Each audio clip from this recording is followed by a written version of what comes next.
Hello बच्चों, UP board PCM में आपका स्वागत है।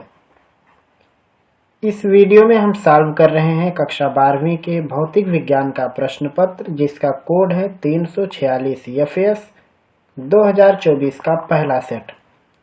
और इस सेट का एक पार्ट हमने सॉल्व किया है और इस एक पार्ट में हमने सवाल नंबर 1 से लेकर के सवाल नंबर 3 तक के सभी खंड को सॉल्व किया है।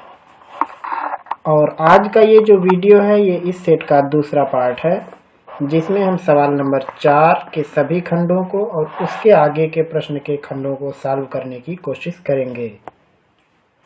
तो सवाल नंबर 4 है, उसका पहला सवाल, यदि कांच के एक पतले प्रिज्म को जल में डुबो दें तो सिद्ध कीजिए कि प्रिज्म द्वारा उत्पन्न न्यूनतम विचलन वायु के सापेक्ष 1/4 रह जाएगा। ये सवाल नंबर 4 का पहला खंड है। तो अब हम सवाल को लिखते हैं, उसके बाद सॉल्व करते हैं। देखिए सवाल नंबर है 4 का पहला खंड।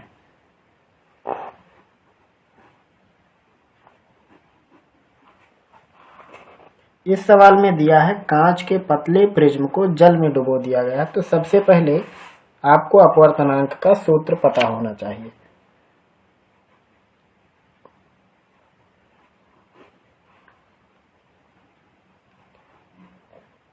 प्रिज्म का अपवर्तनांक, उसको हम n से लिखते हैं और उसका संकेत होता है, ये सूत्र होता है sine a plus delta m, जहाँ डेल्टा m ये न्यूनतम विचलन है बाई 2 और अपान साइन a बाई 2, ये सूत्र होता है। लेकिन अगर प्रिज्म पतला हो तो ये साइन जो यहाँ पे है साइन, या उसको हिंदी में हम क्या कह सकते हैं, ये जो चीज है ये नहीं लिखी जाती है। तो यहाँ पे कहा पतला प्रिज्म, पतले प्रिज्म के लिए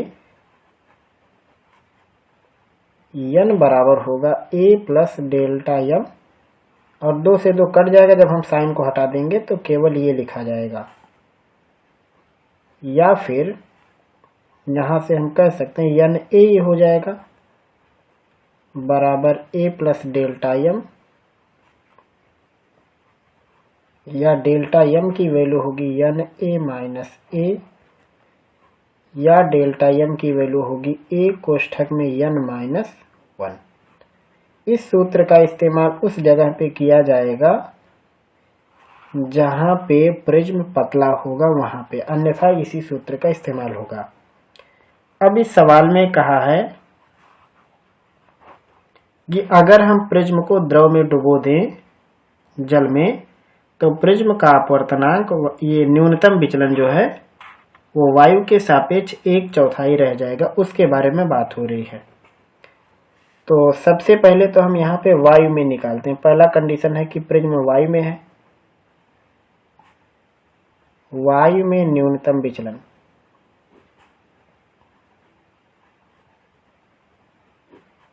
उसको हम डेल्टा m a कह देते हैं, यानी a मीन्स एयर समझ लो या डेल्टा m1 मान लो। तो ये हो जाएगा a, और यहाँ पे n की जगह पे प्रिज्म का अपवर्तनांक रहेगा यानी Ang माइनस 1। और चाहे तो यहाँ पे हम Ang की वैल्यू लिख सकते हैं, जो कि सवाल में दिया 3/2 है। Ang का मान यहाँ पे लिख देते हैं, सवाल में इन्होंने दिया Ang का मान है 3/2 और Anw का मान है 4/3। ये दो चीज दिया हुआ है सवाल में। तो अब Ang की वैल्यू हम लिख देते हैं 3/2। तो ये हो जाएगा a 3/2 ऋण 1, या इसको लिख सकते हैं 2 1 2, 3 में से 2 घटाएंगे 1, यानी ये लिखा हुआ है a बाई 2। यानी वायु में जो अल्पतम विचलन है वो है a बाई 2। अब दूसरा है द्रव में डुबोने पर या जल में। तो जल में डुबोने पर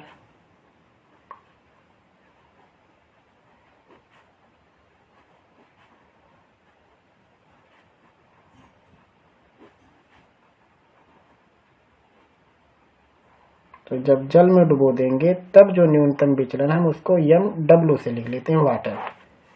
तो ये हो जाएगा A, और यहाँ पे होगा WNG। ये था वायु के सापेक्ष, यहाँ पे रहेगा द्रव या जल के सापेक्ष -1, यानी अब हमें WNG की वैल्यू निकालनी होगी। तो चाहे अलग से आप WNG निकाल लो या फिर इसी को लिख सकते हो। WNG का मतलब होता है NG/NW -1। तो यहाँ पे इसके आगे हम A लगा देंगे, वायु के सापेक्ष शीशे का, ये वायु के सापेक्ष ये जल का। अब ANG और ANW दिया है 3/2 और 4/3। आपको अगर ये अपवर्तनांक के सवाल को लगाने में दिक्कत होता है तो आप हमारे प्लेलिस्ट पर जा सकते हैं और प्लेलिस्ट में आप सर्च करें रिफ्रैक्टिव इंडेक्स। ये पूरा लगभग 1 घंटे का वीडियो है जो अपवर्तनांक पर आधारित है, और आप वहाँ पे इस तरह के जो सापेक्ष अपवर्तनांक हम लोग बदलते हैं उसके काफ़ी सवाल और प्रिज्म के काफ़ी अच्छे सवाल वहाँ पर लगाए गए हैं, तो आप वहाँ से भी इसको सीख सकते हैं। फिलहाल हम यहाँ पे ANG की वैल्यू लिखेंगे जो कि इन्होंने दिया है 3/2 और ANW की वैल्यू दिया है 4/3 और ये ऋण 1 बराबर ये हो जाएगा, ये 3 का गुणा 3 में हो जाएगा और 4 का गुणा 2 में, तो ये हो जाएगा 9/8 ऋण 1, यानी ये हो जाएगा A/8। सॉल्व करेंगे 8 करने में 8, तो 9 में से 8 घटाएंगे 1 बचेगा, तो ये आ गया डेल्टा MW की वैल्यू हो गई A/8। ये हो गया समीकरण नंबर 2। हम दूसरे में पहले से भाग कर देंगे, तो लिखेंगे, वैसे तो ये सवाल एकदम से छोटा था लेकिन हम यहाँ एकदम डिटेल में लगा के आपको समझा रहे हैं। समीकरण 2 में समीकरण 1 से भाग करने पर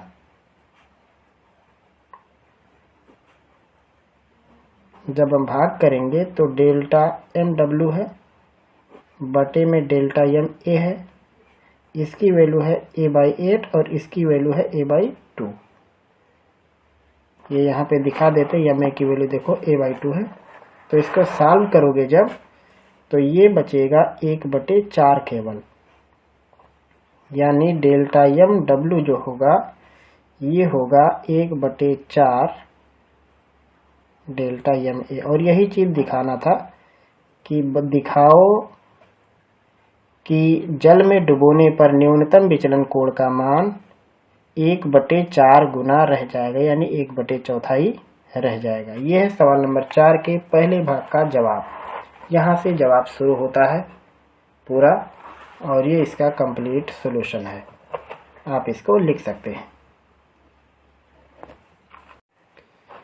अगला सवाल है सवाल नंबर 4 का दूसरा खंड, और सवाल है विस्थापन धारा की सार्थकता की विवेचना कीजिए और इसके और चालन धारा के बीच में कलांतर बताओ। मतलब इन्होंने जो सवाल में कहा है उसका अर्थ यह है कि विस्थापन धारा का अस्तित्व क्या है उसके बारे में बताइए, और विस्थापन धारा और चालन धारा के बीच जो फेज डिफरेंस यानी कलांतर है उसके बारे में बताइए। तो आइए इस सवाल का जवाब हम लोग खोजते हैं कि क्या होगा। सवाल नंबर 4 का दूसरा खंड है, और इसमें बात हो रही है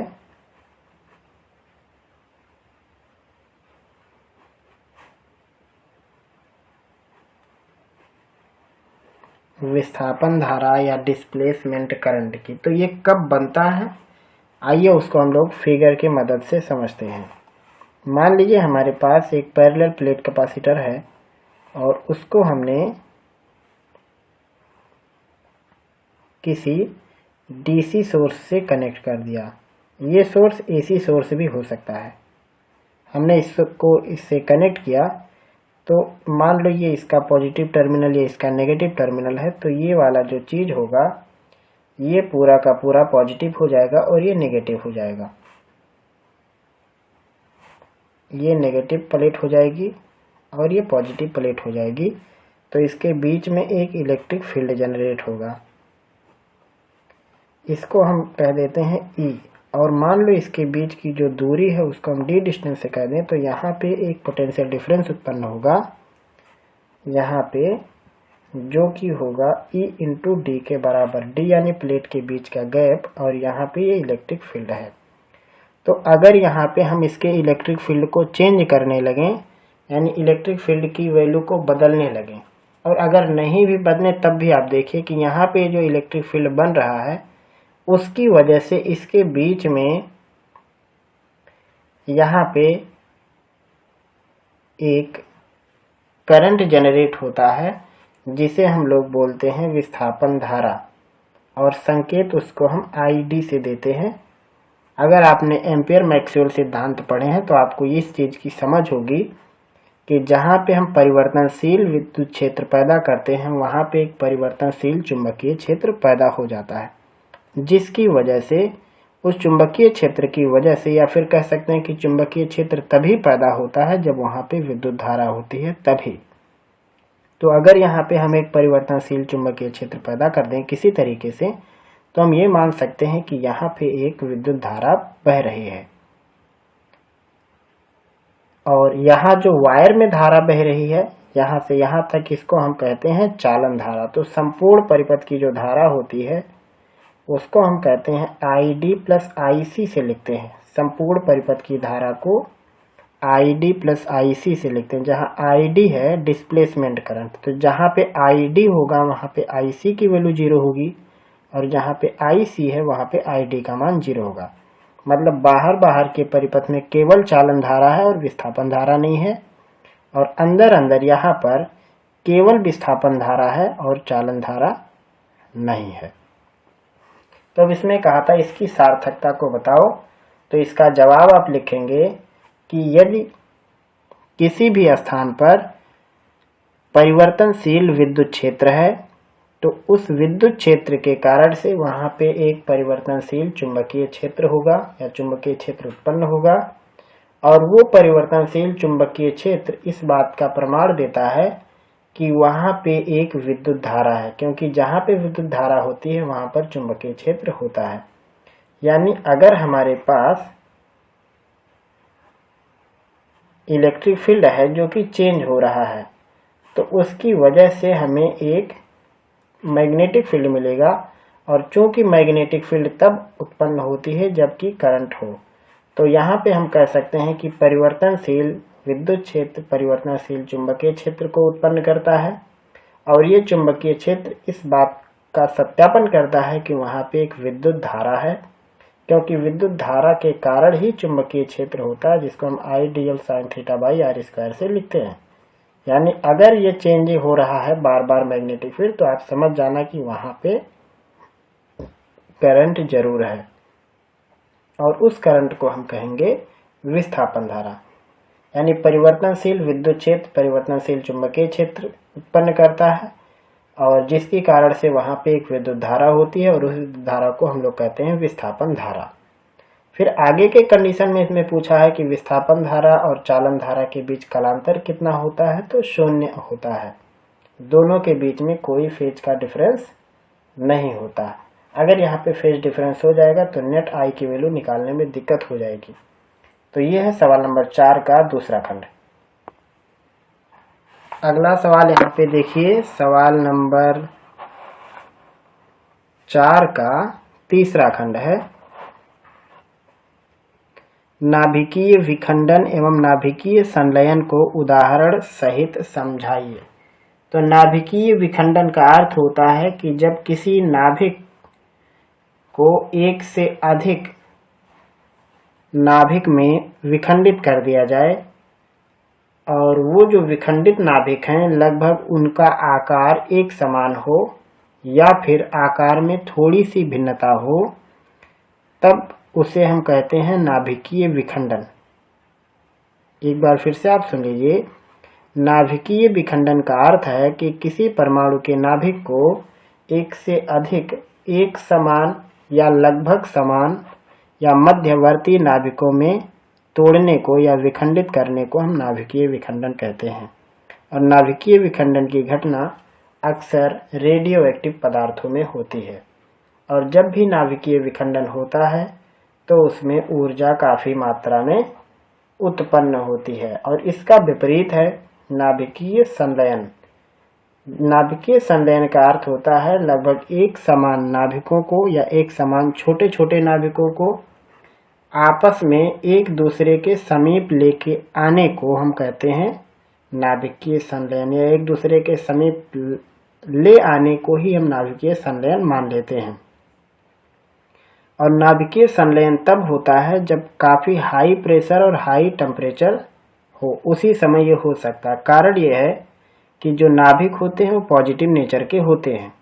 अगर हमें दो नाभिक का संलयन कराना है तो दोनों नाभिक पॉजिटिव होंगे तो रिपल्सिव फोर्स लगेगा दोनों के बीच में। तो उस रिपल्सिव फोर्स के अगेंस्ट काफ़ी ज़्यादा फोर्स लगाना होता है, काफ़ी ज़्यादा एनर्जी की ज़रूरत होती है, जिसके लिए हमें काफ़ी हाई प्रेशर और टेम्परेचर की आवश्यकता होती है। तो नाभिकीय संलयन के लिए अगर हम नाभिकीय संलयन करा रहे हैं तो भी ऊर्जा की ज़रूरत है, और नाभिकीय विखंडन करा रहे हैं तो भी ऊर्जा की ज़रूरत है, लेकिन दोनों में ऊर्जा मुक्त भी होती है। अब खैर यहाँ पे इसको उदाहरण के सही समझाना है, तो आइए हम उदाहरण के द्वारा आपको इसे समझा के बताते हैं। सवाल नंबर 4 का तीसरा खंड है, इसका जवाब हम लोग लिख रहे थे। तो सबसे पहले है नाभिकीय विखंडन। आप समझ गए होंगे कि नाभिकीय विखंडन का अर्थ अब क्या होता है।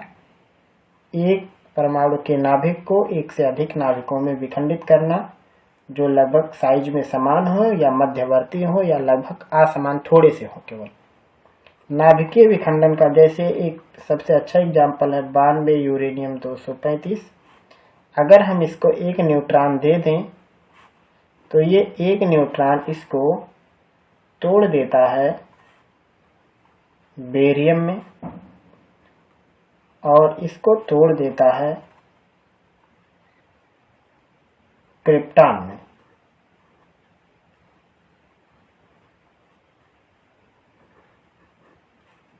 और साथ में 3 न्यूट्रॉन और पैदा हो जाते हैं।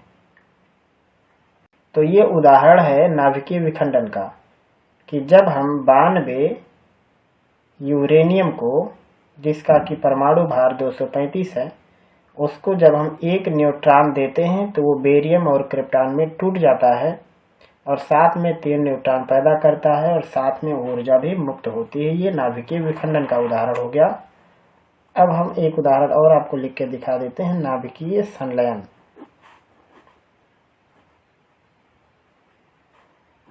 जैसे हम 1H2 ले लेते हैं और इनको आपस में ज्वाइंट करते हैं। हालांकि इतना आसान नहीं कि ऐसे ज्वाइंट हो जाएगा, काफ़ी मेहनत करना पड़ता है या काफ़ी ऊर्जा लगती है। 4.03 मिलियन इलेक्ट्रॉन वोल्ट के आसपास में एनर्जी। तो जब हम 1H2 को लेते हैं, जो कि ये दोनों न्यूट्रॉन है, तो ये बनाता है एक ट्रिटियम और साथ में बनता है एक प्रोटॉन और साथ में कुछ ऊर्जा बाहर होती है। तो ये एक नाभिकीय विखंडन हो गया और एक ये हो गया नाभिकीय संलयन। अब हम लोग देखते हैं अपना अगला सवाल, सवाल नंबर 4 का चौथा खंड। सवाल नंबर 4 का चौथा खंड देखिए। सवाल है, प्लास्टिक की एक गोली P जिसका द्रव्यमान 3.2 × 10⁻15 किलोग्राम है, 2 क्षैतिज समांतर आविष्ट प्लेटों के बीच स्थिर अवस्था में संतुलित है। गोली पर कितने इलेक्ट्रॉन सामान्य से कम है या अधिक हैं, जहां G यानी गुरुत्वीय त्वरण की वैल्यू है 10 मीटर/सेकंड²। और यहाँ पे उसका फिगर बना के दिया है। नीचे पॉजिटिव प्लेट, ऊपर नेगेटिव प्लेट और बीच में, इन प्लेटों के बीच में 1000 वोल्ट का विभवांतर लगाया है और प्लेटों के बीच की दूरी 2 सेंटीमीटर है। तो आइए इस सवाल को सॉल्व करते हैं। सवाल नंबर 4 का चौथा खंड।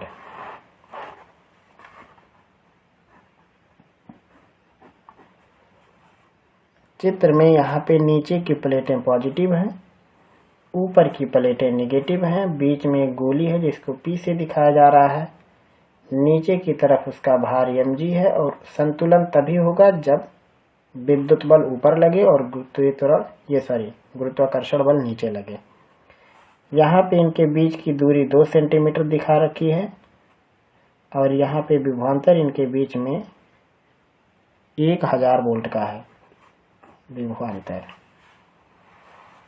तो पहले तो एक चीज यहीं पे आप तय कर लो, नीचे पॉजिटिव प्लेट है तो ये जो आवेश होगा ये पक्का पॉजिटिव होगा। अगर ये नेगेटिव होता तो ये साथ में नीचे की प्लेट की तरफ खिंच जाता है, क्योंकि नीचे पॉजिटिव और वो नेचर में नेगेटिव।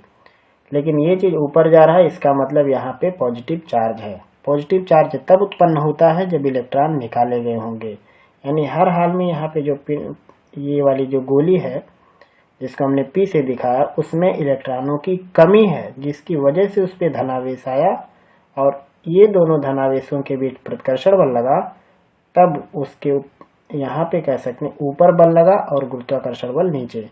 और अगर परिमाण में दोनों समान हो गए तो ये गोली यहीं की यहीं टंगी रह जाएगी। तो आइए इसको लगाते हैं। तो लिखेंगे संतुलन की अवस्था में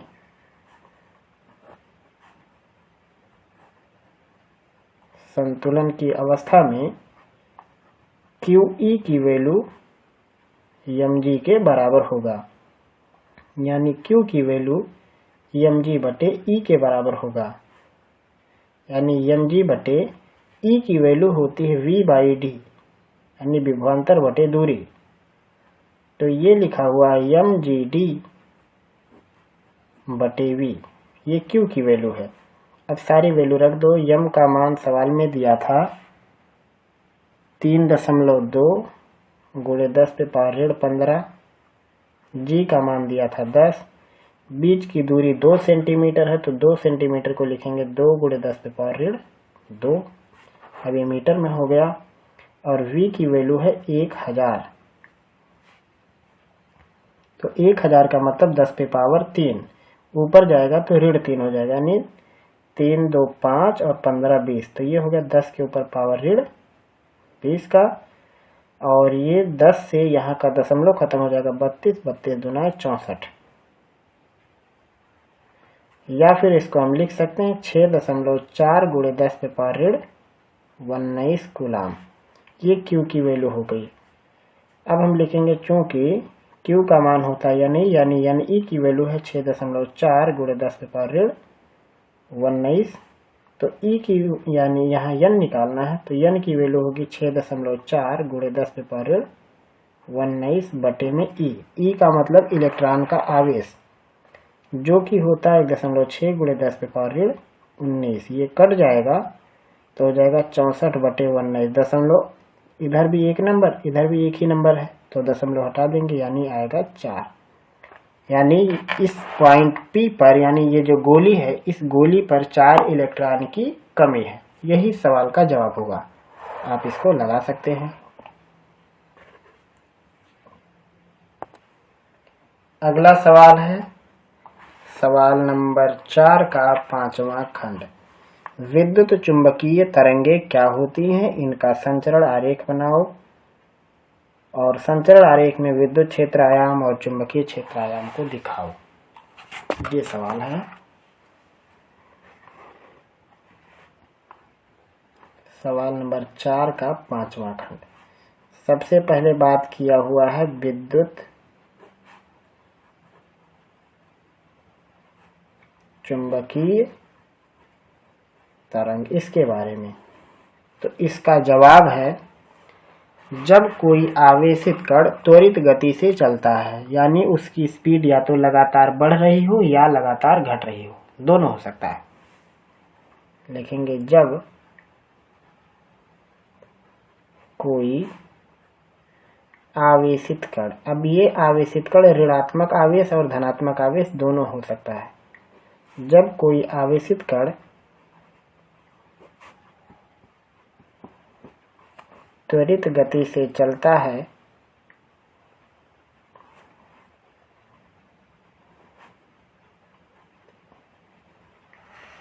तब वह विद्युत चुंबकीय तरंग उत्पन्न करता है।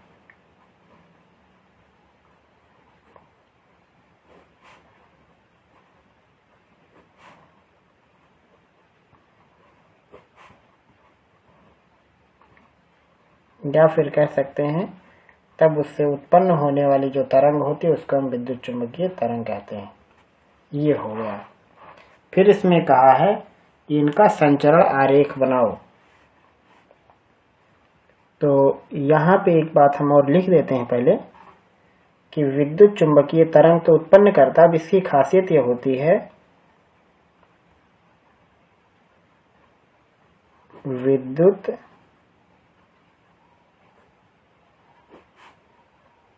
चुंबकीय तरंग में विद्युत चुंबकीय तरंग में विद्युत क्षेत्र कामा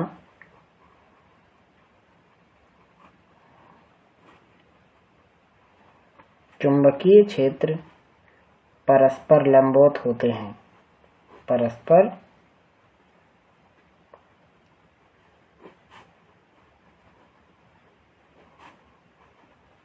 और तरंग संचरण के भी लंबवत होते हैं।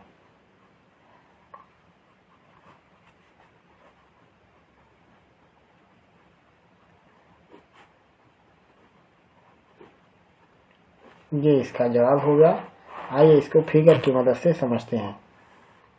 ये एक्स एक्सिस है, ये वाई एक्सिस है और ये जेड एक्सिस है। मान लो हमारे पास एक तरंग है ई वाई, यानी वाई दिशा में इसका कंपन है।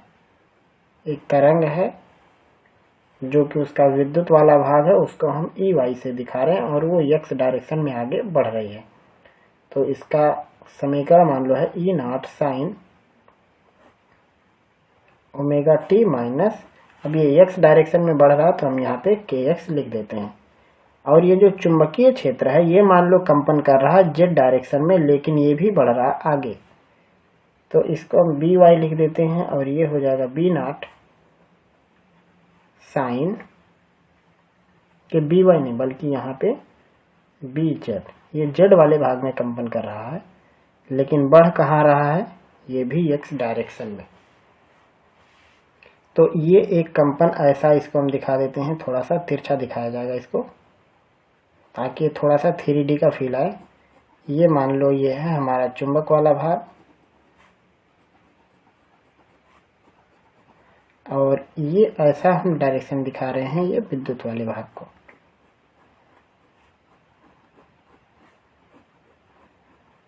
यहाँ पे जो ये वाला है ये है हमारा ई नॉट और जो ये है बी नॉट यहाँ पे। अब यहाँ पे ये ऊपर बी नॉट है, ये नीचे ई नॉट है। तो इसमें कहा था आयाम को भी दिखाओ और साथ में यहाँ पे तरंग संचरण की दिशा वगैरह सभी बनाना था और लिख के भी बताना था। तो ये सारा काम हमने यहाँ पे कर दिया। और उसके बाद अगला सवाल शुरू होता है, सवाल नंबर 5 का पहला खंड।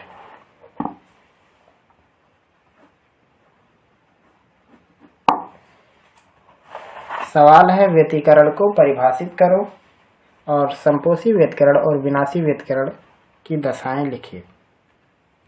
तो इसको हम बता देते हैं, आप चाहें तो कापी पे लिखना चाहें तो आप लिख सकते हैं। तो इसका जवाब यह है व्यतिकरण का कि जब दो तरंगे जिनकी आवृत्ति एक समान हो, ये दो से ज्यादा भी हो सकते हैं, तो इसको ऐसा लिख सकते हैं कि जब एक से अधिक तरंगे जिनकी आवृत्ति एक समान हो और जब वो तरंगे एक ही दिशा में चलती हैं, साथ में उनके आयाम भी लगभग एक समान हो या फिर समान हो, तो पूरा जवाब हम कुछ ऐसे लिख सकते हैं कि एक समान आवृत्ति की एक से अधिक तरंगे जब एक ही दिशा में चलती हैं जिनके आयाम एक समान या लगभग समान हो और उनके जो कलांतर हैं या उनकी जो कलाएं हैं वो स्थिर हो, तो ऐसी तरंगें जब कभी एक दूसरे के साथ मिल जाती हैं तो वहां पे अध्यारोपण की घटना होती है और उस अध्यारोपण की घटना को हम कहते हैं व्यतिकरण। ये इसका जवाब हो गया। एक बार फिर से आप जवाब सुन लीजिए कि एक से अधिक जब तरंगे एक ही दिशा में एक समान आवृत्ति से एक समान आयाम की या लगभग समान आयाम की चलती हैं, जहाँ पे उनकी कलाएं समान हो, तो जहाँ पे उनका अध्यारोपण होता है वहाँ पे उत्पन्न घटना को हम कहते हैं व्यतिकरण। अब व्यतिकरण की घटना में जो घटना है व्यतिकरण की वो दो कैटेगरी में बांटी गई है, संपोषी और विनाशी। तो ये जो संपोषी व्यतिकरण है, इस स्थान पर जो तरंग होता है वहाँ की जो तीव्रता होती है वो बढ़ जाती है, तरंग की तीव्रता बढ़ जाती है। और जो विनाशी व्यतिकरण है वहाँ पे तीव्रता बिल्कुल समाप्त हो जाती है या फिर लगभग एकदम से कम हो जाती है। संपोषी व्यतिकरण उस जगह पे उत्पन्न होता है जहाँ पे दोनों तरंगों के बीच में जो कलांतर है वो 0 डिग्री का हो, यानी कलांतर अगर 0 है तो संपोषी व्यतिकरण उत्पन्न होगा।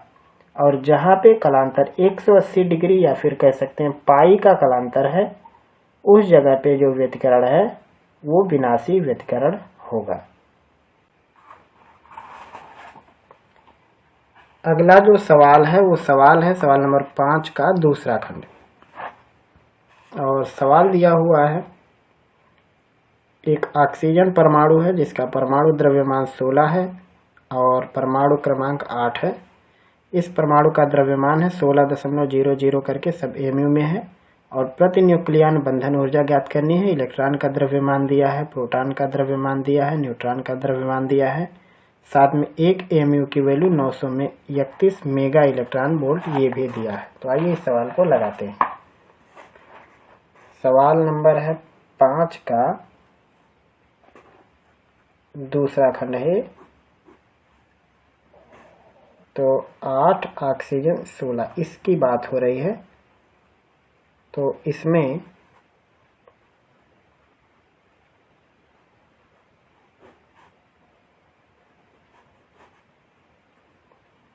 जो प्रोटॉनों की संख्या है वो है 8। ये जो नीचे नंबर लिखा रहता है यही है। तो प्रोटॉनों का जो द्रव्यमान होगा वो हो जाएगा 8 गुणे 1 प्रोटॉन का द्रव्यमान। तो इन्होंने एक प्रोटॉन का इसमें जो द्रव्यमान रखा है वो है 1.00759 mu। तो हम 8 से गुणा कराएंगे, 8 का गुणा 3 में 24 होगा, 8 9 72 और 2 हासिल 76 हो जाएगा। आप 72 और 2 74, सॉरी 8 9 72, 2 हासिल 74 और 8 पंचे 40 और 7 47। 8 का गुणा 7 में 56 करेंगे, 56 4 60। तो 1 2 3 4 5 6 के बाद 1 2 3 4 5 और ये 6। ये इतना mu हो जाएगा प्रोटॉन का वजन। उसके बाद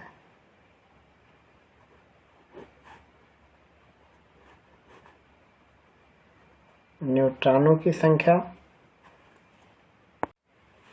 न्यूट्रॉनों की संख्या अगर हम निकालेंगे तो वो निकालने के लिए हमें इस 16 में से 8 को घटाना होगा, यानी वो भी 8 होगा।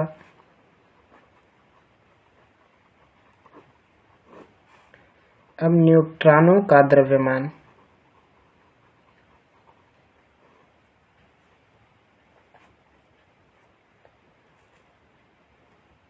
न्यूट्रॉनों का जो द्रव्यमान हो जाएगा वो होगा 8 गुणे 1 न्यूट्रॉन का द्रव्यमान। तो एक न्यूट्रॉन का द्रव्यमान है 1.00892 mu। अब इसको गुणा कर लेते हैं। 8 का गुणा 2 में करेंगे 16, 8 का गुणा 8 में 64 और 1 65, 8 का गुणा 9 में 72 और 6 जोड़ देंगे तो उसके साथ 78 हो जाएगा। 8 का गुणा 8 में 64 और 7 1। तो न्यूट्रॉनों की संख्या हम लिखेंगे 16-8। 16-8 क्यों लिखेंगे? क्योंकि टोटल न्यूक्लियनों की संख्या 16 है जिसमें से 8 प्रोटॉन है। तो न्यूट्रॉन निकालने के लिए हम 16 में से 8 घटा देंगे, आ जाएगा। न्यूट्रॉन का द्रव्यमान निकालेंगे तो एक न्यूट्रॉन का द्रव्यमान इतना दिया है, उसमें से 8 का गुणा कर देंगे, इतना mu हो जाएगा। अब सवाल में दिया था ऑक्सीजन का परमाणु द्रव्यमान दिया था 16 mu। तो हमें प्रति न्यूक्लियन बंधन ऊर्जा यानी बात केवल नाभिक की करनी है, तो हमें ऑक्सीजन के नाभिक का द्रव्यमान निकालना पड़ेगा। तो परमाणु के द्रव्यमान में से ऑक्सीजन के हम इलेक्ट्रॉनों का वजन घटा देंगे, तब नाभिक का द्रव्यमान आएगा ऑक्सीजन का।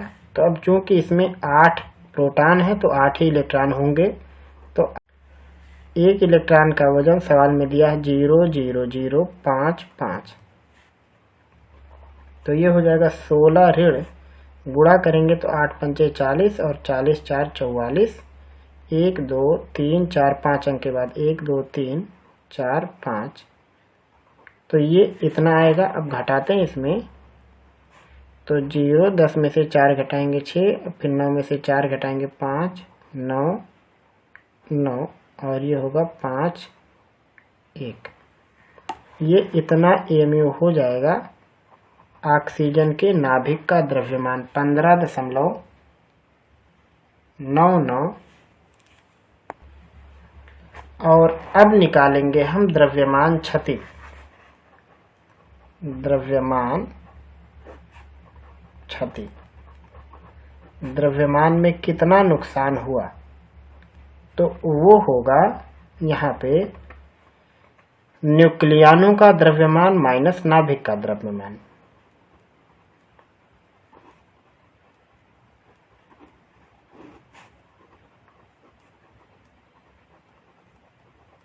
न्यूक्लियनों का द्रव्यमान माइनस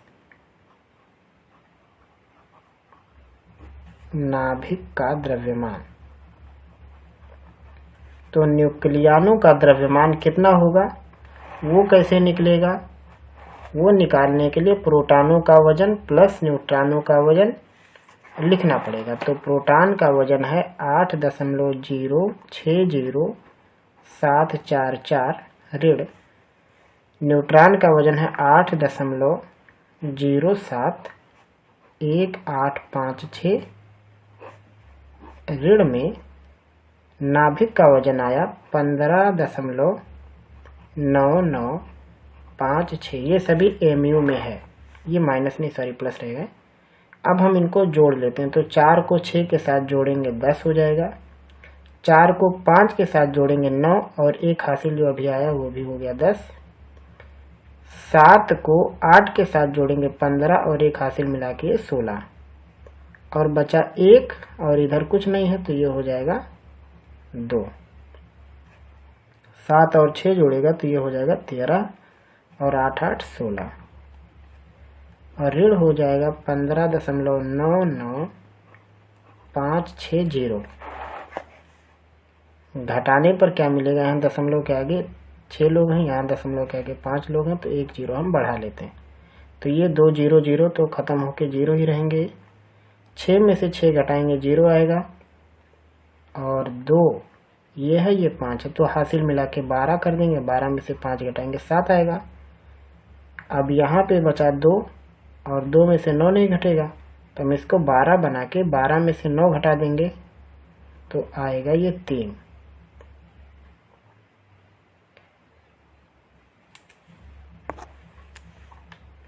तो अब यहाँ पे बचा 0 और उस 0 को इस 6 का 1 के साथ मिलाएंगे 10 हो जाएगा और 10 में से 9 घटाएंगे तो 1 बचेगा, यानी ये हो जाएगा इतना mu, यानी 0.137 mu ये द्रव्यमान में क्षति आएगी। और इस द्रव्यमान क्षति को अब हम ऊर्जा में कन्वर्ट करेंगे। तो ऊर्जा में कन्वर्ट करना है और वो भी प्रति न्यूक्लियन बंधन ऊर्जा।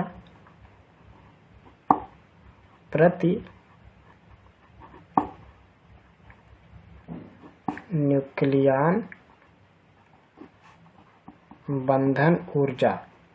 तो ये आया 0.137, इसमें गुणा करना है 931 से, और चूंकि न्यूक्लियनों की जो इसमें संख्या है टोटल, वो टोटल संख्या यहाँ पे 16 है, तो हम 16 से इसमें भाग करेंगे।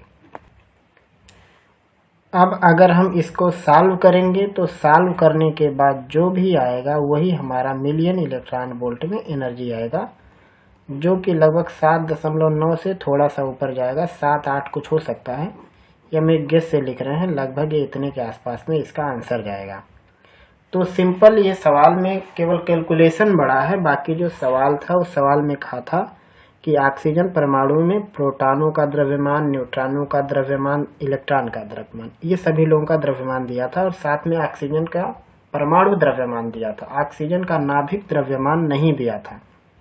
तो इसलिए हमें पहले प्रोटॉनों का द्रव्यमान निकाल लेना है, फिर न्यूट्रॉनों का द्रव्यमान निकाल लेना है।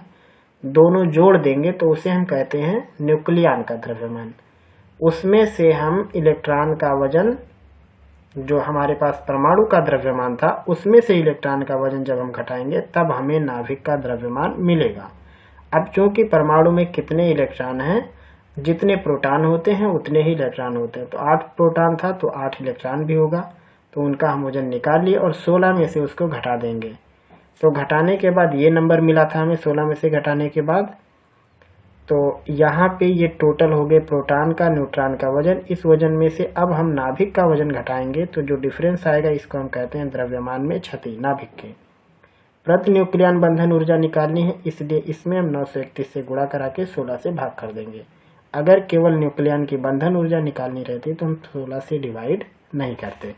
तो एक बार हम आपको पूरा सोल्यूशन शुरू से दिखा देते हैं। यहाँ से सवाल शुरू होता है और गुणा भाग में अगर कहीं भी कोई परेशानी होगी तो आप उसको दूर कर लेना या फिर आप हमें कमेंट के जरिए बता देना। ये इसका जवाब हुआ। अगला सवाल है सवाल नंबर 5 का तीसरा खंड। दिया है 2 समांतर धारावाही चालकों के बीच लगने वाले बल की प्रकृति ज्ञात कीजिए। जब चालकों में धारा की दिशा एक समान है और जब चालकों में धारा विपरीत दिशा में है तब की बात हो रही है। यह है सवाल नंबर 5 का तीसरा खंड। सवाल में दिया हुआ है कि 2 समांतर धारावाही चालक तार हैं। हम मान लेते हैं एक I1 है और एक I2 है। तो पहला कंडीशन है कि चालकों में धारा की दिशा समान है। तो जब ये वाला कंडीशन होगा तो इनके बीच में जो बल लगेगा वो होगा आकर्षण बल। ये होगा आकर्षण बल। और दूसरा कंडीशन है चालकों में धारा की दिशा विपरीत है। यानी एक में अगर करंट ऊपर की साइड में है तो एक में करंट नीचे की साइड में है। तो ऐसे कंडीशन में यहाँ पे प्रतिकर्षण बल होगा।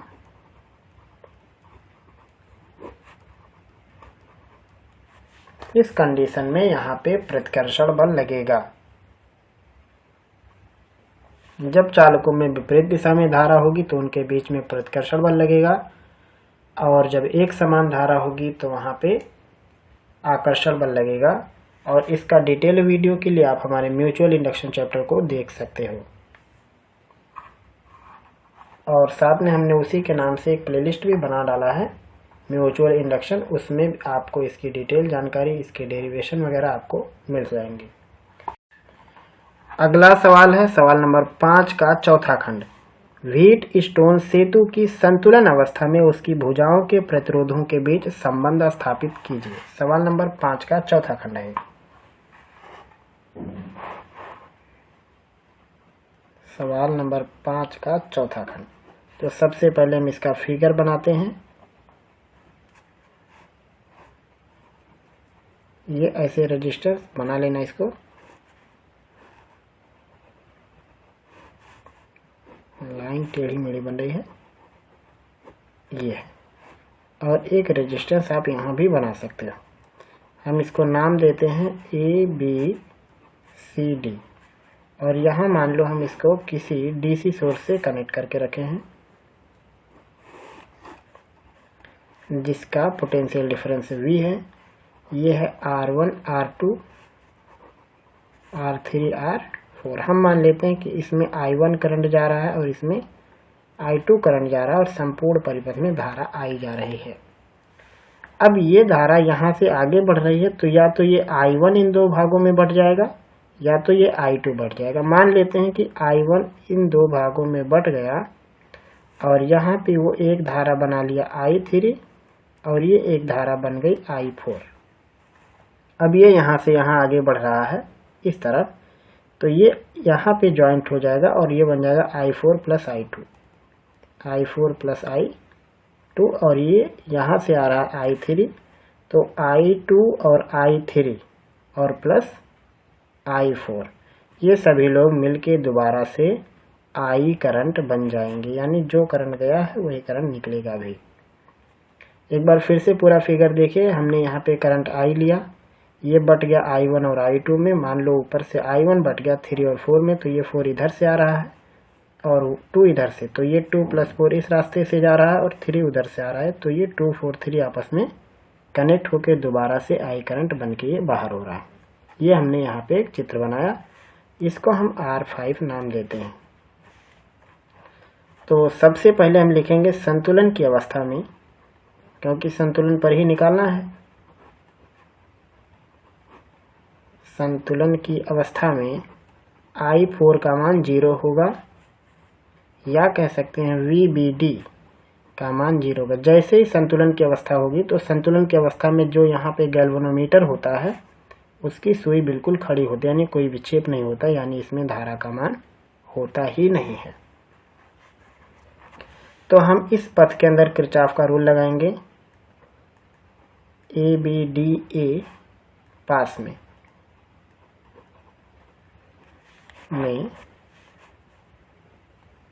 जो नेट पोटेंशियल होता है वो शून्य होता है, यही किरचॉफ का सिद्धांत है।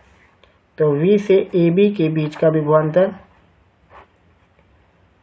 यहाँ से यहाँ तक का विभवांतर, मान लो हम एक पथ ऐसा लेते हैं इस तरीके का और इसको हम पथ नंबर 1 कहते हैं। तो जो इस पथ डायरेक्शन में वोल्टेज होता है उसको हम नेगेटिव कहते हैं, तो ये हो जाएगा माइनस में I1 R1। अब चूंकि इसमें करंट नहीं तो वोल्टेज नहीं, अब ये इस रास्ते में है, जब हम चलेंगे तो ये दोनों मार्ग, लूप का मार्ग ऐसा है और यहाँ पे करंट का मार्ग अपोजिट डायरेक्शन में, तो ये पॉजिटिव लिया जाएगा। I2 R2 बराबर हो जाएगा 0। तो इसका मतलब I1 R1 और I2 R2 आपस में बराबर हुए, या यहाँ से कह सकते हैं I1 बटे R2 की वैल्यू है, I1 बटे I2 की वैल्यू है R2 बटे R1। इसको हम एक समीकरण कह देते हैं। अब यहाँ पे हम चलते हैं इस लूप में, तो उस लूप को हम नाम दे देते हैं BCD करके। हम ये मान लेते हैं कि ये इसका डायरेक्शन है, तो BCDB पास में, इसमें देखिए ये डायरेक्शन एक जैसा है, तो माइनस में I3 R3 लिखा जाएगा और प्लस में जो ये करंट है 2 प्लस 4 उसका R4 के साथ गुणा हो जाएगा। तो चूंकि 4 की वैल्यू 0 है तो हम केवल लिखेंगे I2 R4 बराबर 0, या I3 R3 बराबर होगा I2 R4, या I3 बटे I2 का मान होगा R4 बटे R3।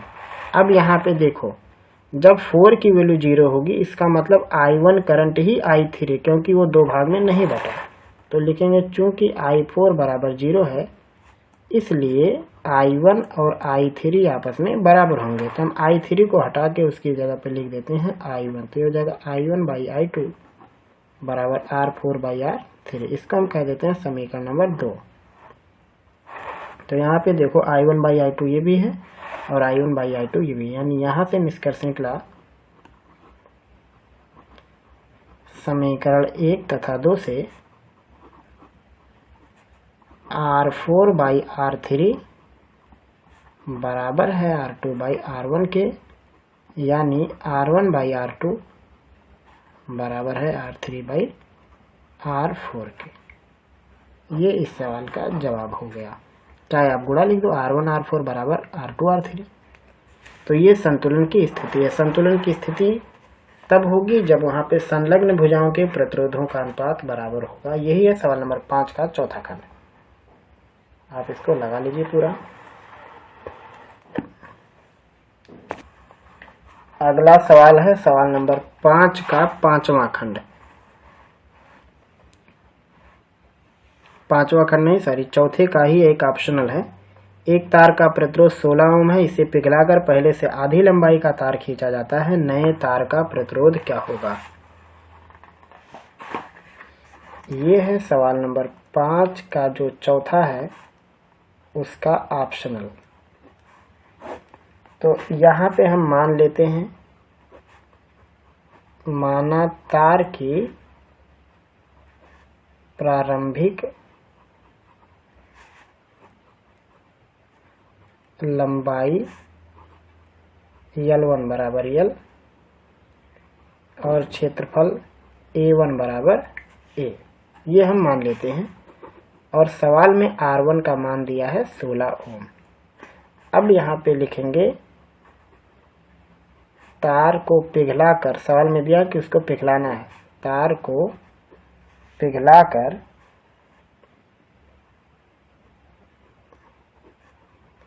नई आकार देने पर,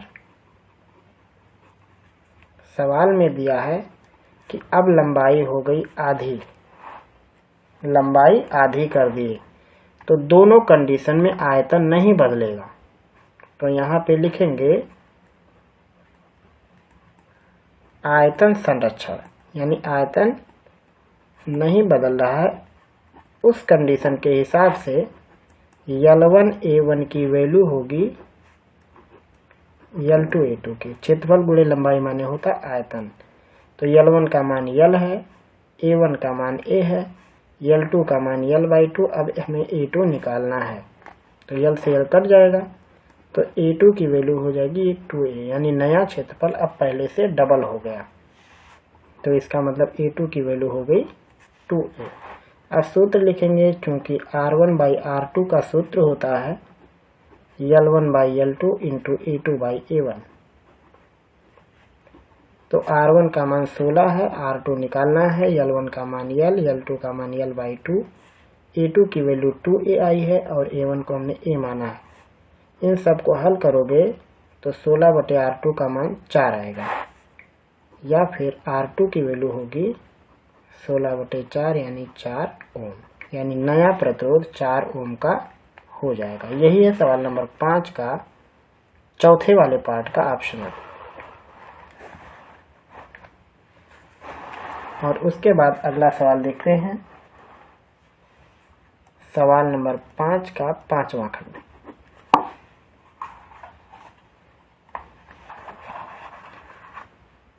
सवाल है, किसी समांतर प्लेट संधारित्र की धारिता के लिए व्यंजक प्राप्त कीजिए, साथ में इसकी धारिता कैसे बढ़ाएंगे।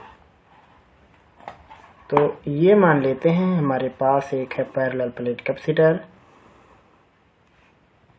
और इसको हमने V सोर्स से कनेक्ट कर दिया, जिसका पोटेंशियल डिफरेंस V है। उससे हमने इसको जोड़ दिया, तो इस पे प्लस चार्ज आ गए और इस पे माइनस चार्ज आ गए। इसके बीच की दूरी D मान लेते हैं और प्लेटों के बीच क्षेत्रफल। ये सारा चीज हमें लिखना पड़ेगा, तो यहाँ पे लिख देते हैं, माना एक संधारित्र जिसकी प्लेटों का क्षेत्रफल A, प्लेटों पर आवेश Q और प्लेटों के बीच की दूरी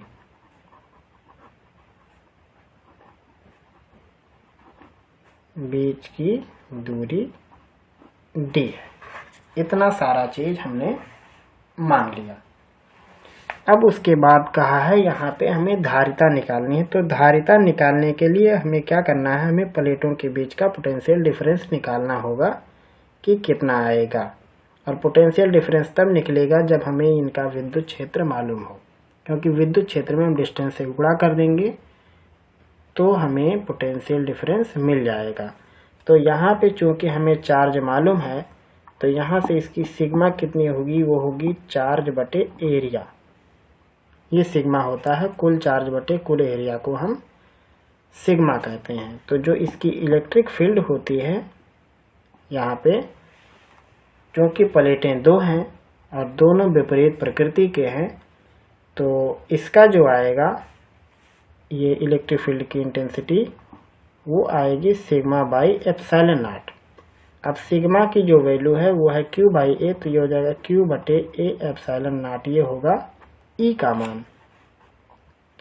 तो अब जो V की वैल्यू है वो होती है E इंटू डी, यानी V की वैल्यू होगी Q डी बटे ए एप्सिलॉन नॉट, ये V का मान होगा। तो उसके बाद अब हमें केवल धारिता निकालनी है। तो यहाँ पे लिखेंगे धारिता C का जो सूत्र होता है ये होता है Q बटे V, यानी Q बटे V का मान है Q डी बटे ए एप्सिलॉन नॉट। Q से Q कट जाएगा तो A epsilon not by D आएगा, यानी C की वैल्यू है A epsilon not by D. यही है समांतर प्लेट संधारित्र की धारिता का सूत्र। अब उसके बाद इसमें कहा है कि इसकी धारिता हम कैसे बढ़ा सकते हैं। तो इसकी धारिता बढ़ाने के लिए हम क्या कर सकते हैं, प्लेटों का क्षेत्रफल बढ़ा ले सकते हैं। दूसरा कंडीशन, प्लेटों के बीच की दूरी कम करके।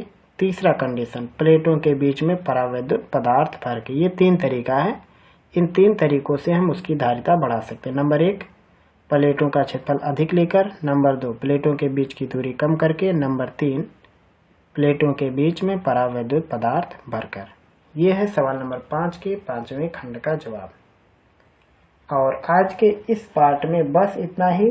आगे के जो सवाल हम उनको आगे के खंड में सॉल्व करेंगे।